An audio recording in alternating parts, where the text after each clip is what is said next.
Tinututukan ng Department of Agriculture ang pagpapasigla ng produksyon ng bigas ngayong planting season.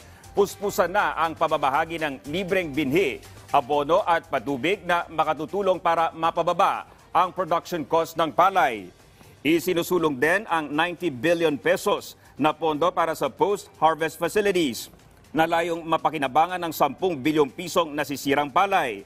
Aminado ang DA na hindi agad mararamdaman ang epekto nito dahil sa long-term investment infrastructure.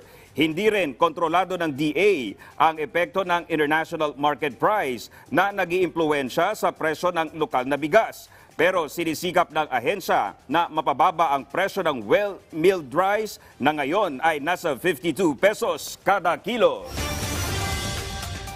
Hindi ito yung pag nasabi mo matatapos agad kinabukasan, 'di ba? So, ang focus is ano yung immediately na pwedeng magawa. It's on the productivity side.